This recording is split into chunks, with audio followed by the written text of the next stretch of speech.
ำบายดีพี่น้องมื้อนี้ก็มาอยู่กับข่อย BK โซไตคนที่กินเนื้อดำน้ำเป็นอาหารมื้อนี้เราก็จะมารีวิวเขื่อนน้ำนุ่งซึ่งเขื่อนน้ำนุ่งนั้นเป็นที่ผลิตไฟฟ้าหลายกว่าหมื่นโวลต์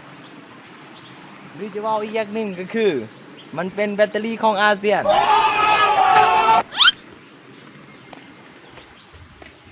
โดยเขื่อนแห่งนี้ได้ผลิตไฟฟ้าออกปีละ10,000 ล้านโวลต์จังเลยต้อง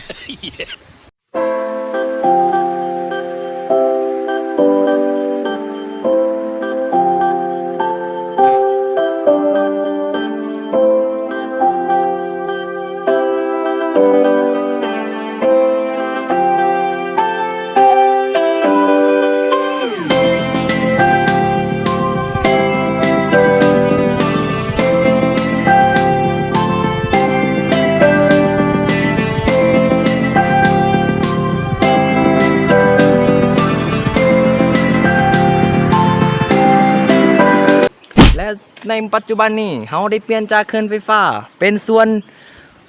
ปลูกผักบงและเป็นสวนปลูกอ้อย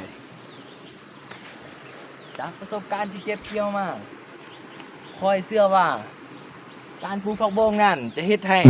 มีกระแสไฟฟ้าหลายขึ้นยกตัวอย่างเช่นยังไงผักบง Nope.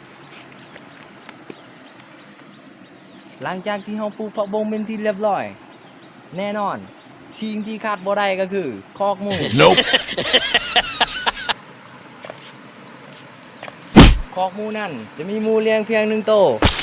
แต่เบิ่งไปเบิ่งมามีแต่งา6โตวโคตร Nope แพงเลยคอยเชื่อเสมอว่าการปลูกผักบงนั่นจะเฮ็ดให้มีกระแสไฟฟ้าหลายขึ้นเพราะฉะนั้นแล้วให้ทุกคนหันจากการแปลงเขื่อนมาเป็นปลูกผักบงแทนและมื้อนี้เราก็จะจบการรายงานเพลงสำนี้